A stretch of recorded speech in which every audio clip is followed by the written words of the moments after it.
तस्य ज्ञानाञ्जनशलाखया चक्षुरुन्मीलितं येन तस्मै श्रीगुरवे नमः। नम ॐ विष्णुपादाय कृष्णप्रेष्ठाय भूतले श्रीमते भक्तिवेदान्तस्वामिन् इति नामिने। नमस्ते सारस्वते देवे गौरवाणी प्रचारिणे निर्विशेषशून्यवादी पाश्चात्यदेशतारिणे।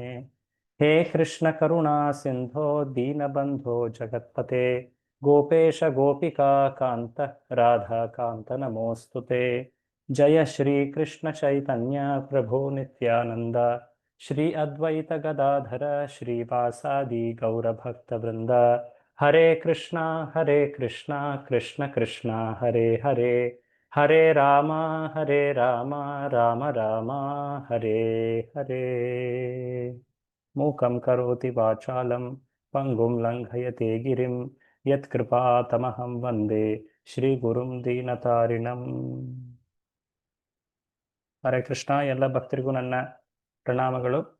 ಈ ಕೃಷ್ಣ ಕಥಾಮೃತ ಭಗವಂತನ ಈ 10ನೇ ಸ್ಕಂದದ ವರ್ಣನೆ ಏನಿದೆ, ಸಾಕ್ಷಾತ್ ಶ್ರೀಕೃಷ್ಣನ ಜನ್ಮ, ಅವನ ಚರಿತ್ರೆ, ಅವನ ಲೀಲೆಗಳ ವರ್ಣನೆ, ಅದರಲ್ಲಿಯೂ ಕೂಡ ನಾವು ಒಂದು ಸಣ್ಣ ಭಾಗವಾದಂತಹ ಶ್ರೀಕೃಷ್ಣನ ಬಾಲ್ಯಕಾಲದ ಲೀಲೆಗಳ ವರ್ಣನೆಯ ಒಂದು ಅರ್ಥ ಮಾಡಿಕೊಳ್ಳುವಂತಹ ಒಂದು ನಿರೂಪಣೆ ಮಾಡುವಂತಹ ಒಂದು ಪ್ರಯತ್ನ ಇಲ್ಲಿ ಮಾಡ್ತಾ ಇದ್ದೀವಿ. ಇದು ಶ್ರೀ ಭಾಗವತದ 10ನೇ ಸ್ಕಂದದ ಮೇಲೆ ಆಧಾರಿತವಾಗಿರುವಂಥದ್ದು.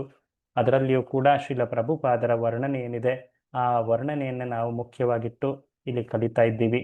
ನಮಗೆಲ್ಲ ತಿಳಿದಿರೋ ಹಾಗೆ ಆ ಭೂಮಿಯ ಆ ಅಳಲನ್ನು ಕೇಳಿ ಕೃಷ್ಣ ಸ್ವಯಂ ಭಗವಾನ್ ಅವನು ಅವತರಿಸಲಿಕ್ಕೆ ಯೋಜಿಸುತ್ತಾನೆ. ಮೊದಲಿಗೆ ಅವನ ಅಂಶ ವಿಸ್ತರಣೆಯಾದಂತಹ ಬಲರಾಮ ಪ್ರಕಟನಾಗ್ತಾನೆ. ಆ ಸಂದರ್ಭ ಹೇಗಿತ್ತು? ದೇವಕಿ ಮತ್ತು ವಸುದೇವರ ವಿವಾಹದ ಸಮಯದಲ್ಲೇ ಆದಂತಹ ಆಕಾಶವಾಣಿಯನ್ನು ಕೇಳಿ ಆ ದುಷ್ಟ ಕಂಸ ಅವರ ಮಕ್ಕಳನ್ನ ಒಂದೊಂದಾಗಿ ಕೊಲ್ತಾ ಬಂದ. 7ನೆಯ ಗರ್ಭದ ರೂಪದಲ್ಲಿ ಆ ಬಲರಾಮ ಅವನು ಪ್ರಕಟನಾದ.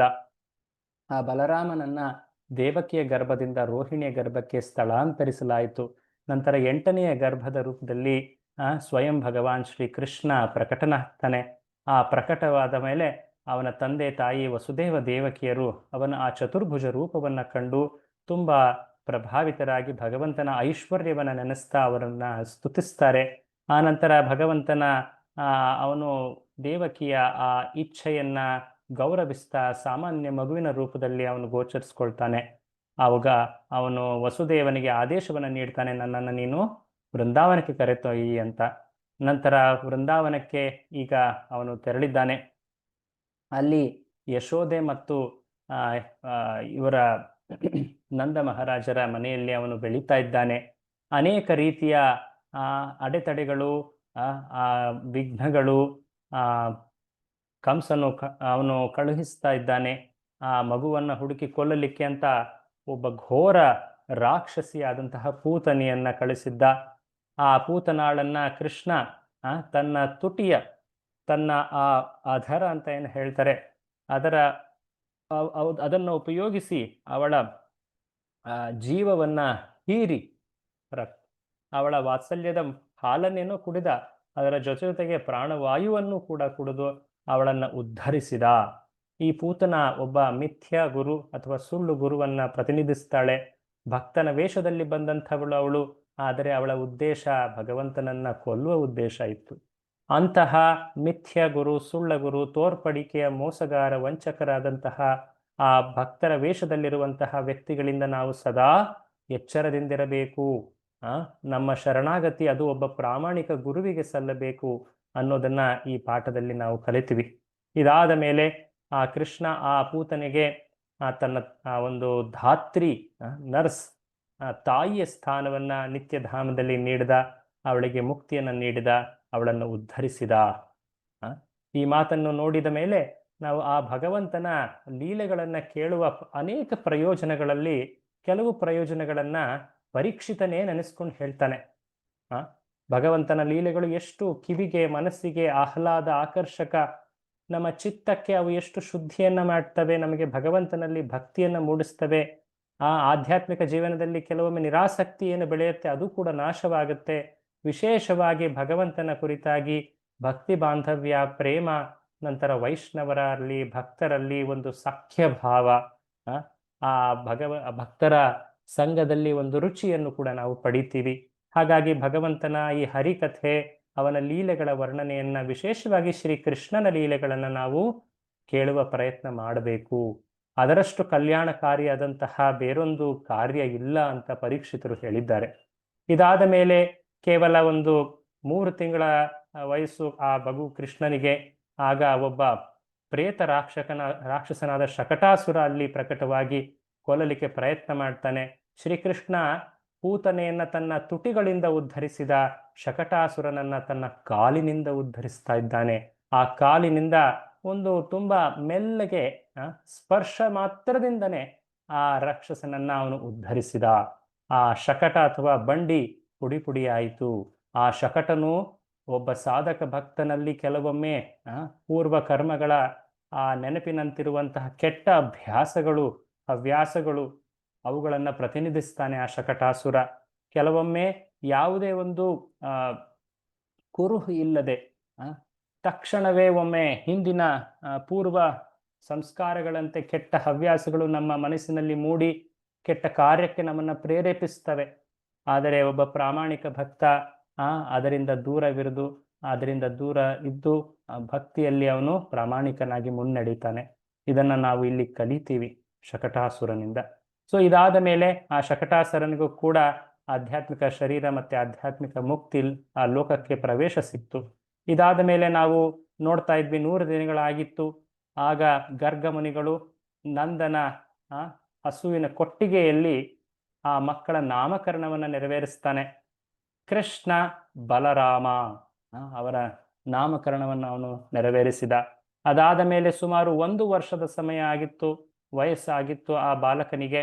ಆಗ ಒಬ್ಬ ತೃಣಾವರ್ತ ಎನ್ನುವಂತಹ ಘೋರ ಸುಂಟರ ಗಾಳಿ ರಾಕ್ಷಸ ಅವನು ಅಲ್ಲಿ ಶ್ರೀಕೃಷ್ಣನನ್ನ ಕೊಲ್ಲಲಿಕ್ಕೆ ಬೃಂದಾವನದಲ್ಲಿ ಪ್ರಕಟವಾಗ್ತಾನೆ.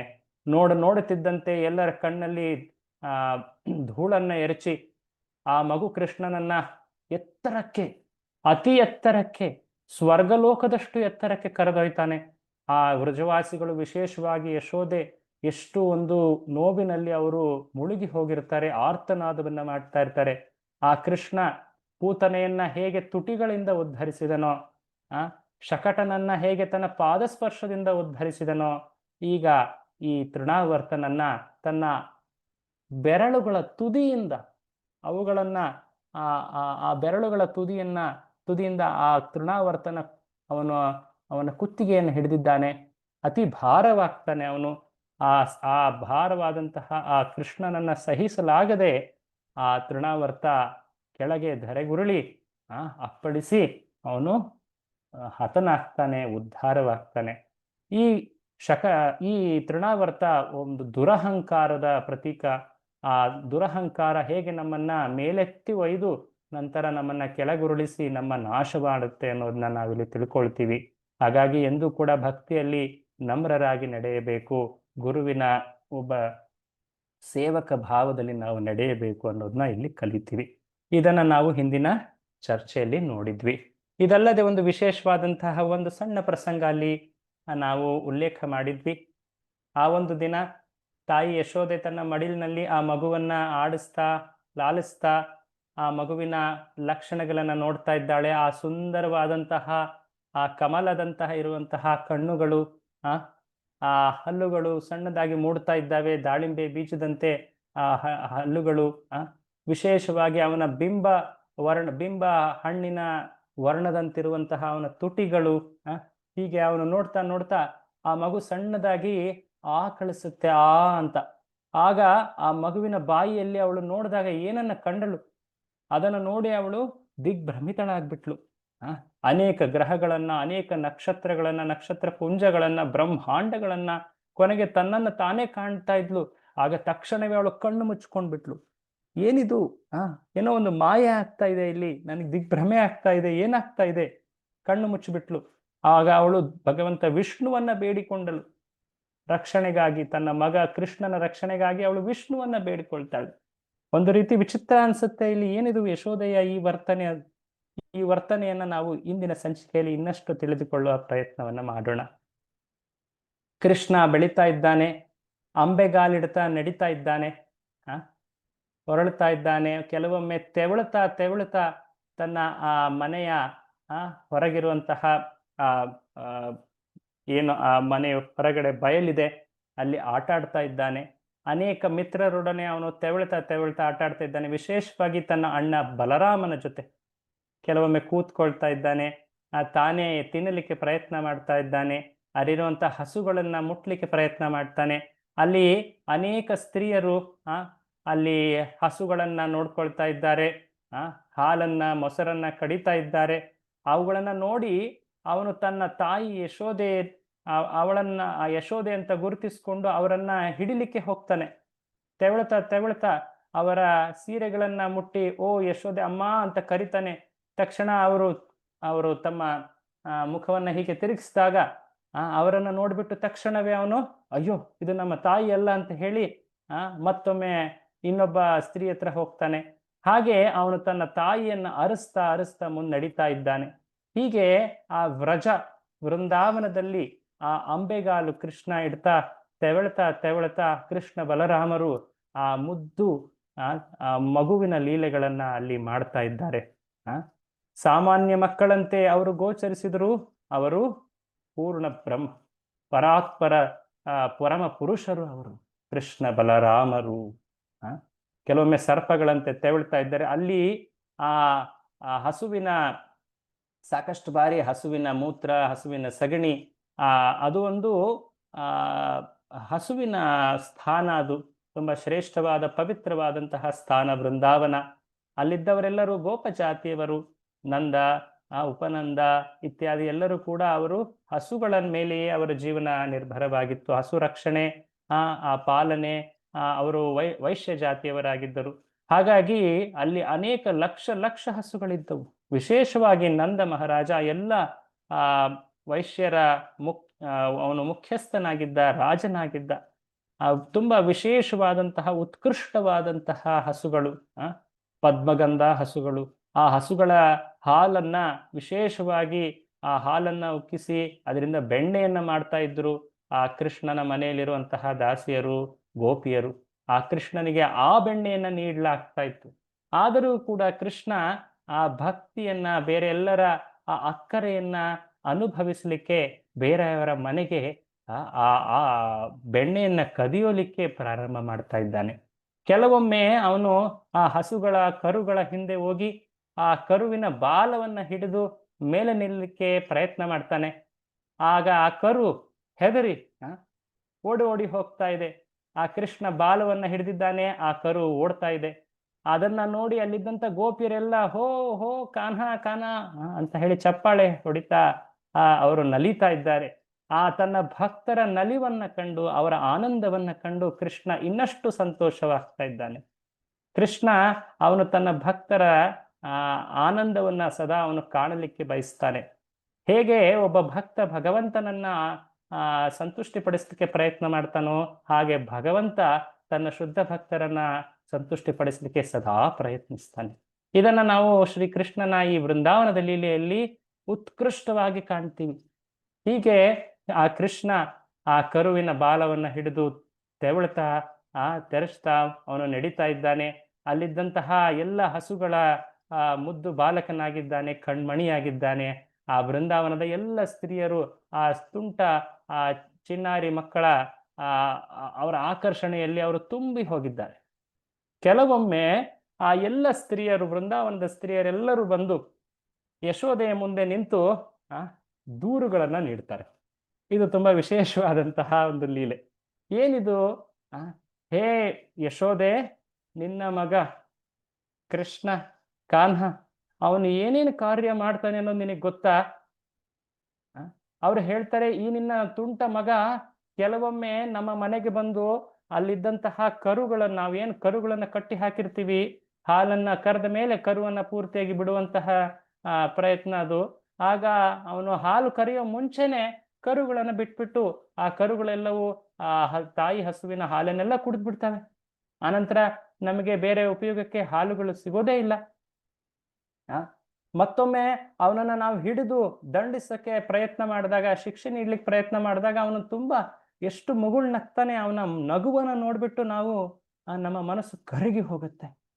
ಅಂತಹ ಸುಂದರವಾದಂತಹ ನಗು, ಆ ನಗುವಿನಲ್ಲೇ ನಮ್ಮನ್ನ ಮೋಡಿ ಮಾಡಿಬಿಡ್ತಾನೆ. ನಮ್ಮ ಮನೆಯಲ್ಲಿ ಇಟ್ಟಂತಹ ಮೊಸರು, ಬೆಣ್ಣೆ, ಹಾಲನ್ನ ಕದಿಲಿಕ್ಕೆ ಏನೇನೆಲ್ಲ ಯೋಚನೆ ಮಾಡ್ತಾನೆ. ಎಷ್ಟು ಚತುರ ನಿನ್ನ ಮಗ. ಕೆಲವೊಮ್ಮೆ ನಾವು ಆ ಬೆಣ್ಣೆ, ಹಾಲು, ಮೊಸರನ್ನೆಲ್ಲ ಎತ್ತಿಟ್ಟಿದ್ರು ಕೂಡ ಅದು ಎಲ್ಲಿದೆ ಅಂತ ಗುರುತು ಹಿಟ್ಟು ಆ ಹತ್ತಿ, ಕೆಲವೊಮ್ಮೆ ಅವನ ಸ್ನೇಹಿತರ ಜೊತೆ ಬಂದು ತನ್ನ ಬೇರೊಬ್ಬರ ಬೆನ್ನನ್ನ ಹತ್ತಿ, ಬೆನ್ನ ಮೇಲೆ ಹತ್ತಿ ಅಲ್ಲಿಂದ ಅವನು ಮೇಲಿದ್ದಂತಹ ಬೆಣ್ಣೆಯನ್ನ ಕದ್ದು ತಿಂತಾನೆ. ಆ ಕದ್ದು ತಿಂದಂತಹ ಆ ಬೆಣ್ಣೆಯನ್ನ ಕೋತಿಗಳಿಗೆ ಹಂಚ್ತಾನೆ. ಆ ಕೋತಿಗಳಿಗೆ ಹಂಚಿ ಅಲ್ಲಿದ್ದಂತಹ ಆ ಬೆಣ್ಣೆ ಮಡಿಕೆಗಳನ್ನೆಲ್ಲ ಒಡೆದು, ಕೊನೆಗೆ ನಾವು ಬಂದು ಅವನನ್ನ ಹಿಡಿದಾಗ ಅವನು ಹೇಳ್ತಾನೆ, ಅಯ್ಯೋ ನಿಮ್ಮ ಮನೆ ಬೆಣ್ಣೆ ಅದನ್ನ ಕೋತಿಗಳು ಕೂಡ ತಿಂತಾ ಇಲ್ಲ. ನಿಮ್ಮ ಮನೆಯಲ್ಲಿರೋ ಬೆಣ್ಣೆ ಅದು ಏನೂ ಉಪಯೋಗಕ್ಕಿಲ್ಲ, ಅದರಲ್ಲಿ ಏನೂ ರುಚಿಯೇ ಇಲ್ಲ. ನೋಡು, ಕೋತಿಗಳು ಕೂಡ ನಿಮ್ಮ ಮನೆ ಬೆಣ್ಣೆನ ತಿಂತಾ ಇಲ್ಲ ಅಂತ ಹೇಳಿ ನಮ್ಮನ್ನೇ ಹೀಯಾಳಿಸ್ತಾನೆ. ಆ ಶ್ರೀರಾಮನ ಲೀಲೆಯಲ್ಲಿ ವಾನರರು ಹೇಗೆ ಭಗವಂತನ ಆ ಲೀಲೆಯಲ್ಲಿ ಸಹಾಯವನ್ನ ಮಾಡಿದ್ರು, ಸೇವೆಯನ್ನ ಮಾಡಿದ್ರು, ಆ ಋಣವನ್ನ ಈ ಕೃಷ್ಣ ಈ ಲೀಲೆಗಳಲ್ಲಿ ಆ ಕೋತಿಗಳಿಗೆ ಬೆಣ್ಣೆಯನ್ನ ಹಂಚಿ ತೀರಿಸ್ತಾ ಇದ್ದಾನೆ. ಬೇಸಿಕಲಿ ಹೇಳ್ಬೇಕಂದ್ರೆ ಅವನ ಹೇಗೆ ಅವರ ಸೇವೆಯನ್ನ, ಜನ್ಮ ಜನ್ಮಾಂತರದ ಸೇವೆಯನ್ನ ನೆನೆಸಿ ಅವರಿಗೆ ಭಗವಂತ ಈಗ ಕೃಪೆಯನ್ನ ನೀಡ್ತಾ ಇದ್ದಾನೆ. ಕೆಲವೊಮ್ಮೆ ಅವನು ಬೆಣ್ಣೆಯನ್ನ ನಮ್ಮ ಮನೆಗಳಲ್ಲಿ ಕಾಣದೇ ಇದ್ರೆ ಅಲ್ಲಿದ್ದಂತಹ ಸಣ್ಣ ಮಕ್ಕಳು, ತೊಟ್ಲಲ್ಲಿರೋ ಮಕ್ಕಳನ್ನ ಹುಚ್ಚಿ ಬಿಡ್ತಾನೆ. ಅವು ಅಳ್ತಾ ಅಳ್ತಾ ನಮ್ಮನ್ನ ಕರಿತವೆ. ಆ ಸಣ್ಣ ಮಕ್ಕಳು ಅವು ತುಂಬಾ ಕೆರಳಿ ಅಳ್ತಾ ಇರ್ತವೆ. ಈ ರೀತಿಯಾಗೆಲ್ಲ ತುಂಟತನ ಮಾಡ್ತಾನೆ. ಕೆಲವೊಮ್ಮೆ ಅವನು ನಾವೆತ್ತಿಟ್ಟಿದ್ದಂತಹ ಬೆಣ್ಣೆ ಮಡಿಕೆಗಳನ್ನ ಹುಡುಕಿ ಆ ಮಡಿಕೆಗಳನ್ನ ಕಲ್ಲಿನಿಂದ ಒಡೆದು ಅದನ್ನೆಲ್ಲ ಆ ಬೆಣ್ಣೆಯನ್ನ ಎಲ್ಲ ನೆಲದ ಮೇಲೆ ಸಾರಿ ಅಲ್ಲಿ ಎಲ್ಲ ತುಂಬಾ ಹರಡಿ ಹೋಗ್ತಾನೆ. ಅವನಿಗೆ ಎಲ್ಲ ಗೊತ್ತುಂಟು, ಹೇಗೆ ಎಲ್ಲಿದೆ ಬೆಣ್ಣೆ, ಎಲ್ಲಿಂದ ಹೇಗೆ ಕದಿಬೇಕು ಅನ್ನೋ ಒಂದು ಎಲ್ಲ ಬುದ್ಧಿ ಅವನಿಗೆ ಉಂಟು. ನಾವೆಷ್ಟು ಕತ್ತಲೆಯಲ್ಲಿ ಇಟ್ಟಿದ್ರು ಕೂಡ ಅವನ ಶರೀರದಿಂದ ಎಷ್ಟು ಕಾಂತಿ ಬರುತ್ತೆ. ಶರೀರದ ಮೇಲಿರುವಂತಹ ಆ ಆಭರಣಗಳು ತುಂಬಾ ವಿಶೇಷವಾಗಿದ್ದಾವೆ ಯಶೋದೆ. ಹಾಗೆ ಯಶೋದೆ ಹೇಳ್ತಾಳೆ, ಹಾಗಾದ್ರೆ ನಾನು ನನ್ನ ಮಗನ ಮೇಲಿರುವಂತಹ ಆಭರಣನ ತೆಗೆದು ಬಿಡ್ಲಾ? ಅಯ್ಯೋ ಬೇಡ ಬೇಡ, ಆಭರಣ ತೆಗೆದ್ರೂ ಕೂಡ ನಿನ್ನ ಮಗನ ಶರೀರವೇ ತುಂಬಾ ಹೊಳಪಿನಲ್ಲಿದೆ. ಆ ಶರೀರದಲ್ಲಿಂದ ಹೊರಬರುವಂತ ಕಾಂತಿ ಎಷ್ಟು ಎಲ್ಲ ಕಡೆ ಬೆಳಕನ್ನ ನೀಡುತ್ತೆ ಅಂದ್ರೆ, ಆ ಬೆಳಕಿನಲ್ಲಿ ಅವರೆಲ್ಲವನ್ನು ಹುಡುಕ್ಬಿಟ್ಟು ಆ ಬೆಣ್ಣೆಯನ್ನ ಕದೀತಾರೆ. ಅವನ ಜೊತೆ ಇರುವಂತ ಎಲ್ಲ ಬಾಲಕರೆಲ್ಲರೂ ಸೇರಿ ಹಾಗೆ ಮಾಡ್ತಾರೆ. ಕೆಲವೊಮ್ಮೆ ಬೆಣ್ಣೆ ಸಿಗದೇ ಇದ್ರೆ ಅವನ್ ಏನ್ ಮಾಡ್ತಾನೆ ಗೊತ್ತಾ? ಎಷ್ಟು ಉಡಾಳನಾಗಿದ್ದಾನೆ ಗೊತ್ತಾ ನಿನ್ನ ಮಗ? ನಮ್ಮ ಮನೆ ಅಂಗಳದಲ್ಲಿ ಮೂತ್ರ ವಿಸರ್ಜನೆ ಮಾಡಿ ಹೋಗ್ಬಿಡ್ತಾನೆ. ಈ ರೀತಿಯಾಗಿ ತುಂಟನಾಗಿದ್ದಾನೆ. ಯಶೋದೆ ಈ ಎಲ್ಲ ಮಾತುಗಳನ್ನ ಕೇಳ್ತಾ ಇದ್ದಾಳೆ. ಓ, ನನ್ನ ಮಗ ಎಷ್ಟು ಬುದ್ಧಿವಂತ, ಎಷ್ಟು ಚತುರ, ಅವನಿಗೆ ಹೇಗೆ ಕಾರ್ಯವನ್ನ ಸಿದ್ಧಿ ಮಾಡಬೇಕು ಅನ್ನೋದು ಎಲ್ಲ ತಿಳಿತಾ ಇದೆ. ಓಹೋ ಓಹೋ ಅಂತ ಹೇಳಿ ಅವಳು ನೆನೆಸ್ತಾ ಇದ್ದಾಳೆ. ಹೇಗೆ ನನ್ನ ಮಗ ಬೆಳೀತಾ ಇದ್ದಾನೆ, ಅವನ ಸುರಕ್ಷಿತನಾಗಿದ್ದಾನೋ. ಓಕೆ, ಬೇರೆಯವರ ಮನೆಯಲ್ಲಿ ಬೆಣ್ಣೆ ಕದೀತಾ ಇದ್ದಾನೆ, ನಿನಗೆ ಬೆಣ್ಣೆ ಬೇಕಾ? ನನ್ನ ಮನೆಯಿಂದ ಬೆಣ್ಣೆ ತಗೊಂಡು ಹೋಗು. ನನ್ನ ಮಗನನ್ನ ಕಟ್ಟು ಹಾಕ್ಬಿಡ್ಲ, ಹೊರಗಡೆ ಬಿಡಬಾರ್ದ? ಆಯ್ತು, ನಾನು ನಾಳೆ ಅವನನ್ನು ಕಟ್ಟು ಹಾಕ್ತೀನಿ. ಅಯ್ಯೋ ಅಯ್ಯೋ ಬೇಡ ಯಶೋದೆ, ಹಾಗೆಲ್ಲ ಮಾಡಬೇಡ. ನಾವು ದಿನ ಬೆಣ್ಣೆ ಕದಿಯೋದೆ ನಿನ್ನ ಮಗ ಕೃಷ್ಣ ನಮ್ಮ ಮನೆಗೆ ಬಂದು ಕದೀಲಿ ಅಂತ. ಆ ನೆಪದಲ್ಲಾದ್ರೂ ನಮ್ಗೆ ನಿಮ್ಮ ಮಗನ ದರ್ಶನ ಸಿಗ್ತೆ. ಆ ಸುಂದರವಾದಂತಹ ಆ ಮುಖ, ಅವನ ಆ ಸುಂದರವಾದಂತಹ ಆ ಹಾವಭಾವಗಳು, ಅವನ ಆ ನೋಟ, ಮುಗುಳ್ನಗೆ, ಆ ಕೋಲ್ ನೋಟ ಏನಿದೆ ಅದೆಲ್ಲವೂ ಕೂಡ ನಮ್ಮನ್ನ ತುಂಬಾ ಆಕರ್ಷಿಸುತ್ತೆ. ಅವನ ಆ ಚತುರ ಲೀಲೆಗಳು, ತುಂಟ ಲೀಲೆಗಳು ನಮ್ಮನ್ನ ಆಕರ್ಷಿಸುತ್ತೆ. ಅದಕ್ಕೋಸ್ಕರನೇ ನಾವು ಹಾತೊರಿತೇವೆ. ದಯವಿಟ್ಟು ನೀನು ಅವನನ್ನ ತಡೆ ಹಿಡಿಬೇಡ. ಆಯ್ತು. ಯಶೋದೆ ಇದೊಂದು ರೀತಿ ನಿತ್ಯ ಲೀಲೆಯೇ ಆಗಿತ್ತು. ಪ್ರತಿದಿನ ಗೋಪಿಕಾಸ್ತ್ರೀಯರು ಯಶೋದೆಯ ಮನೆಗೆ ಬಂದು ಆ ಕೃಷ್ಣನ ಲೀಲೆಗಳನ್ನ ಒಂದು ರೀತಿಯಾಗಿ ದೂರು ಅಥವಾ ಕಂಪ್ಲೇಂಟ್ ಮೂಲಕ ಅವರು ಚರ್ಚೆ ಮಾಡ್ತಾ ಇದ್ದಾರೆ. ಈ ಕೃಷ್ಣ ಇಷ್ಟೊಂದು ತುಂಟತನ, ಇವನಿಗೆ ಶಿಕ್ಷೆ ನೀಡ್ಲಿಕ್ಕೆ ಹೋದ್ರೆ ಹೀಗೆ ಮಾಡ್ತಾನೆ, ಕೆಲವೊಮ್ಮೆ ಅವನು ನಮ್ಮನ್ನೇ ಮೋಹಿತರನ್ನಾಗಿ ಮಾಡ್ತಾನೆ, ಹಾಗೆ ಹೀಗೆ ಅಂತ ಹೇಳಿ ಅವರು ಭಗವಂತನ ಮೇಲೆ ದೂರು ನೀಡ್ತಾ ಭಗವಂತನಲ್ಲಿ ಎಷ್ಟು ಅವರು ತಲ್ಲೀನರಾಗಿದ್ದರು. ಅವರ ಭಕ್ತಿ ಪ್ರೇಮ ಎಷ್ಟು ಗಾಢವಾಗಿತ್ತು ಅದನ್ನ ಅನೇಕ ಆಚಾರ್ಯರು ಸ್ಮರಿಸಿದ್ದಾರೆ. ಅದೊಂದು ವಿಶೇಷವಾದಂತಹ ಇದು ಇದೆ ನೋಡಿ. ಕೆಲವೊಮ್ಮೆ ಗೋಪಿಕಾ ಸ್ತ್ರೀಯರಿಂದ ಕೃಷ್ಣ ಬೆಣ್ಣೆ ಕದೀತಾ ಇದ್ದಂತಹ ಕೃಷ್ಣನನ್ನ ಗೋಪಿಕೆಯರು ಹಿಡಿದಾಗ ಅಥವಾ ಯಶೋದೆ ಹಿಡಿದಾಗ ಒಂದು ವಿಶೇಷವಾದಂತಹ ಹಾಡು, ಅನೇಕ ಹಾಡುಗಳಿವೆ ಆಕ್ಚುಲಿ. ಅಮ್ಮ ನಾನು ದೇವರಾಣೆ ಬೆಣ್ಣೆ ಕದ್ದಿಲ್ಲಮ್ಮ. ಏ ಕೃಷ್ಣ, ಬೆಣ್ಣೆ ಕದೀತೀಯ ನೀನು ಬೇರೆಯವ್ರ ಮನೆಗೆ ಹೋಗಿ? ಇಲ್ಲಮ್ಮ, ದೇವರಾಣೆ ನಾನು ಬೆಣ್ಣೆ ಕದ್ದಿಲ್ಲ. ಎಲ್ಲ ಸೇರಿ ನನ್ನ ಬಾಯಿಗೆ ಬೆಣ್ಣೆಯ ಮೆತ್ತಿದರಮ್ಮ. ಇವನ್ ಭಕ್ತರಲ್ಲದವರು ಕೂಡ ಭಗವಂತನ ಈ ಲೀಲೆಗಳನ್ನ ಕೇಳಿ ಮನೋಹರವಾಗಿ ಆಕರ್ಷಿತರಾಗಿ ಆ ಭಗವಂತನ ಲೀಲೆಗಳನ್ನ ವರ್ಣಿಸಿದ್ದಾರೆ. ಅವನು ಹೇಳ್ತಾನೆ, ಇಲ್ಲಮ್ಮ, ನನ್ನ ಸ್ನೇಹಿತರು ನನ್ನ ಬಾಯಿಗೆ ಬೆಣ್ಣೆನ ಮೆತ್ತಿದ್ರು ನೋಡು, ನಾನು ಸತ್ಯವಂತ, ನಾನು ಎಂದೂ ಕೂಡ ಬೇರೆಯವ್ರ ಮನೆಗೆ ಹೋಗಿ ಬೆಣ್ಣೆ ಕದಿಯೋದಿಲ್ಲ ಅಂತ ಹೇಳ್ಬೇಕಾದ್ರೆ ಅವನ ಕೈಯನ್ನು ಹಿಂಗೆ ಎತ್ತಾನೆ, ಕೈಲೆಲ್ಲ ಬೆಣ್ಣೆ ಇದೆ. ಆಗ ಕೈಯಲ್ಲಿ ಇರೋದನ್ನ ಆ ಬೆಣ್ಣೆ ನೋಡಿ ತಾಯಿ ಹಿಡಿತಾಳೆ, ಏನೋ ಇದು ಕೈಯಲ್ಲೆಲ್ಲ ಬೆಣ್ಣೆ ಹತ್ಕೊಂಡಿದ್ಯಾ, ಎಲ್ಲಿಂದ ಇದು, ಯಾವ ಮನೆ ಬೆಣ್ಣೆ ಇದು? ಅಮ್ಮ, ಅದು ನನ್ನ ಸ್ನೇಹಿತರು ಮಾಡಿದ್ದಮ್ಮ, ನಾನಲ್ಲ, ಹಾಗೆ ಹೀಗೆ ಅಂತ ಹೇಳಿ ಹೇಗೋ ಒಂದು ರೀತಿ ಅವರ ಮನಸ್ಸನ್ನ ಮರಳು ಮಾಡ್ತಾನೆ ಕೃಷ್ಣ. ಎಲ್ಲರ ಮನವನ್ನ ಮರಳು ಮಾಡುವಂತಹ ಮನಮೋಹಕ ಆ ಕೃಷ್ಣ. ಹೀಗೆ ನಡಿಬೇಕಾದ್ರೆ ಇಲ್ಲಿವರೆಗೆ ಯಶೋದೆ ಒಂದು ರೀತಿ ಓಕೆ, ನನ್ನ ಮಗ ಬೇರೆಯವ್ರ ಮನೆಗೆ ಹೋಗಿ ಬೆಣ್ಣೆ ತಿಂತಾ ಇದ್ದಾನೆ, ಚೆನ್ನಾಗಿ ಬೆಳೀತಾ ಇದ್ದಾನೆ, ಬೆಣ್ಣೆ ತಿಂದಷ್ಟು ಮಗು ಚೆನ್ನಾಗಿ ದಷ್ಟಪುಷ್ಟವಾಗುತ್ತೆ, ಏನೋ ಚೆನ್ನಾಗಿ ಬೆಳೆಯುತ್ತಲ್ವಾ, ಆಯ್ತು, ಅದರಲ್ಲಿ ಏನ್ ತೊಂದರೆ ಅಂತ ಅವಳು ತನ್ನ ಮಿತ್ರರಾದಂತಹ ಗೋಪಿಕಾ ಸ್ತ್ರೀಯರಿಗೆ ನಮ್ಮ ಮನೆಯಿಂದ ಬೆಣ್ಣೆ ತಗೊಂಡೋಗಿ ನೀವು ಆ ರೀತಿ ಎಲ್ಲ ಇದು ಮಾಡಬೇಡಿ ಅಂತ ಹೇಳ್ತಾರೆ. ಆದ್ರೆ ಒಂದು ದಿನ ಏನಾಗ್ಬಿಡ್ತು, ಅವನ ಸ್ನೇಹಿತರೇ ಬಂದು ದೂರು ನೀಡಿದ್ರು. ಏನ್ ದೂರು ನೀಡಿದ್ರು? ತುಂಬಾ ವಿಶೇಷವಾದಂತಹ ದೂರದು. ಏನದು? ವಿಶೇಷವಾಗಿ ಬಲರಾಮ ಬಂದು ತಾಯಿ ಯಶೋದೆಗೆ ಹೇಳ್ತೇನೆ, ಅಮ್ಮ, ನನ್ನ ತಮ್ಮ ನಿನ್ನ ಮಗ ಕೃಷ್ಣ ಇವತ್ತು ಮಣ್ಣು ತಿಂದ್ಬಿಟ್ಟ. ಕೃಷ್ಣ ಮಣ್ಣು ತಿನ್ನ, ಇಲ್ಲಿವರೆಗೂ ಬೆಣ್ಣೆ ತಿಂತ ಇದ್ದ, ಇವತ್ತಾಕೆ ಮಣ್ಣು ತಿಂತಾ ಇದ್ದಾನೆ? ಮಣ್ಣು ತಿಂದ್ರೆ ಅವನ ಆರೋಗ್ಯ ಹಾಳಾಗತ್ತಲ್ವಾ, ಎಲ್ಲಿದನವನು ಅಂತ ಹೇಳಿ ಕೃಷ್ಣನನ್ನ ಯಶೋದೆ ಹೋಗಿ ಪ್ರಶ್ನಿಸ್ತಾಳೆ. ಏಯ್, ಇವತ್ತು ಒಬ್ಬನೇ ಎಲ್ಲೋ ಸೈಡಿಗೆ ಹೋಗಿ ಏಕಾಂತದಲ್ಲಿ ಮಣ್ಣು ತಿಂದಿದೆಯಂತೆ, ಹೌದಾ?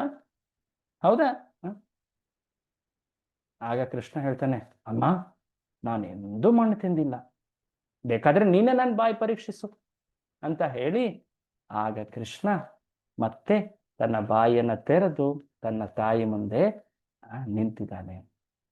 ಯಶೋದೆ ತನ್ನ ಮಗನನ್ನ ಸುರಕ್ಷಿತವಾಗಿರಿಸಲು ಅವನ ಕಾಳಜಿ, ಅವನ ಸೇವೆ ರೂಪದಲ್ಲಿ ಆ ಮಗುವಿನ ಬಾಯಿಯಲ್ಲಿ ನೋಡ್ತಾ ಇದ್ದಾಳೆ ಏನಿದೆ ಅಂತ. ಆಗ ಅವಳು ಏನು ಕಂಡಳು ಆ ತಾಯಿ ಯಶೋದೆ. ಹಿಂದೆ ಕೂಡ ಒಮ್ಮೆ ಇದಾಗಿತ್ತಲ್ವ, ಇದೇ ರೀತಿಯಾದಂತಹ ಒಂದು ಲೀಲೆ ಇದು ಮತ್ತೆ ಆಗ್ತಾ ಇದೆ. ಆ ಬಾಯಿಯಲ್ಲಿ ಅವಳು ಅನೇಕ ಬ್ರಹ್ಮಾಂಡಗಳನ್ನ ಕಂಡಳು, ಅನೇಕ ನಕ್ಷತ್ರ ಪುಂಜಗಳನ್ನ ಕಂಡಳು. ಅಲ್ಲೊಂದು ಅತಿ ವಿಶಾಲವಾದಂತಹ ಬ್ರಹ್ಮಾಂಡದಲ್ಲಿ ಅನೇಕ ಗ್ರಹಗಳು, ಆ ಗ್ರಹಗಳಲ್ಲಿ ಒಂದು ಭೂಮಂಡಲ, ಆ ಭೂಮಂಡಲದಲ್ಲಿ ಒಂದು ಗ್ರಹ, ಅಲ್ಲಿ ಜಂಬುದ್ವೀಪ, ಭಾರತ ವರ್ಷ, ಭರತಖಂಡ, ಅಲ್ಲಿರುವಂತಹ ಮಥುರಾ ಪ್ರದೇಶ, ಅಲ್ಲಿರುವಂತಹ ವೃಂದಾವನ, ಗೋಕುಲ, ಅಲ್ಲಿ ಒಬ್ಬ ತಾಯಿ ತನ್ನ ಮಗುವಿನ ಮುಂದೆ ನಿಂತು ಆ ಮಗುವಿನ ಬಾಯಲ್ಲಿ ನೋಡ್ತಾ ಇದ್ದಾಳೆ. ಇದನ್ನು ಕೂಡ ಆ ಮಗುವಿನ ಬಾಯಲ್ಲೇ ಕಾಣ್ತಾ ಇದ್ದಾಳೆ. ಅಯ್ಯೋ, ನಾನು ಕೂಡ ಇದ್ರೊಳಗಡೆ ಇವನ ಬಾಯಲ್ಲಿ ಕಾಣ್ತಾ ಇದ್ದೀನಿ, ಏನಿದು, ಏನು ಆಗ್ತಾ ಇದೆ? ತಕ್ಷಣವೇ ಅವಳು ಒಂದು ರೀತಿ ದಿಗ್ಭ್ರಮಿತಳಾಗ್ತಾಳೆ. ಏನಿದು, ಇದು ಮಾಯನ? ಯಾವ ಮಾಯೆ ಇದು ಕನಸು ಕಾಣ್ತಾ ಇದ್ದೀನಾ? ನನ್ನ ಮನಸ್ಸು ಸ್ವಸ್ಥವಾಗಿಲ್ವಾ? ನಾನು ಏನಾದ್ರೂ ಹುಚ್ಚಿ ಆಗ್ಬಿಟ್ನಾ? ಅಥವಾ ನನ್ನ ಮೇಲೇನೋ ಮಾಯೆ ಶಕ್ತಿಯ ಇದು? ಏನಾಗ್ತಾ ಇದೆ? ಆ ಭಗವಂತ ವಿಷ್ಣುವನ್ನ ನಾನು ಸ್ಮರಿಸ್ತೀನಿ. ಆ ವಿಷ್ಣು ಅವನು ನಮ್ಮ ಮನಸ್ಸು ಮತ್ತೆ ವಾಕ್ ಶಕ್ತಿಗೆ ಮೀರಿದಂಥವನು. ಶಾಸ್ತ್ರಗಳಲ್ಲಿ ಉಪನಿಷತ್ತನ್ನೆಲ್ಲ ಹೇಳಿದ್ದಾರೆ, ಯಥೋ ವಾಚೋ ನಿವರ್ತಂತೆ. ಅವನನ್ನ ನಮ್ಮ ವಚನಗಳಿಂದ ಅಥವಾ ಮಾತಿನಿಂದ ಅಥವಾ ಮನೋಶಕ್ತಿಯಿಂದ ನಾವು ಅವನನ್ನ ತಲುಪಲಿಕ್ಕೆ ಆಗುವುದಿಲ್ಲ. ಅಂತಹ ಆ ದಿವ್ಯ ಭಗವಂತ ಪರಮಾತ್ಮ ವಿಷ್ಣುವನ್ನ ಸ್ಮರಿಸ್ತೇನೆ. ಆ ವಿಷ್ಣುವಿನ ಮಾಯೆಯೇ ನಮ್ಮ ಎಲ್ಲರ ಈ ಪ್ರತಿದಿನದ ಸಂಬಂಧದಲ್ಲಿ ನಾವು ಕಾಣ್ತೀವಿ. ನಾನು ನನ್ನ ಈ ಈ ನಂದ ಮಹಾರಾಜನನ್ನ ನನ್ನ ಗಂಡ ಅಂತ ತಿಳ್ಕೊಂಡಿದ್ದೀನಿ. ಈ ಮಗು ಶ್ರೀ ಕೃಷ್ಣನನ್ನ ನನ್ನ ಮಗ ಅಂತ ತಿಳ್ಕೊಂಡಿದ್ದೀನಿ. ಆದರೆ ಇದೆಲ್ಲವೂ ಕೂಡ ಆ ವಿಷ್ಣುವಿನ ಮಾಯೆ. ನಾನು ಕೇವಲ ಆ ವಿಷ್ಣುವಿನ ಒಬ್ಬ ಭಕ್ತೆ ಅಥವಾ ಸೇವಕಿ. ಅವನೇ ನನ್ನ ಆಶ್ರಯ. ಹೇ ವಿಷ್ಣು, ದಯವಿಟ್ಟು ಈ ನನ್ನ ಮಗನ ಮೇಲೆ ಈ ರೀತಿಯಾದಂತಹ ದುಷ್ಟ ಪ್ರಭಾವಗಳನ್ನ ನಿಲ್ಲಿಸು, ನನ್ನ ಮಗನನ್ನ ರಕ್ಷಿಸು. ಆಗ ತಾಯೇ ಯಶೋದೆ ಆ ಮಗುವಿನ ಬಾಯಿಯಲ್ಲಿ ಪೂರ್ತಿ ಸೃಷ್ಟಿಯನ್ನೇ ಕಂಡಳು, ವಿಶ್ವರೂಪವನ್ನೇ ಕಂಡಳು. ಆದರೆ ಅವಳು ಎಂದೂ ಕೂಡ ಕೃಷ್ಣನನ್ನ ಪರಮ ಪುರುಷ ಅಂತ ತಿಳಿಯುವಂತಹ ಭಾವನೆಗಳು ಅವಳಲ್ಲಿ ಮೂಡಲಿಲ್ಲ.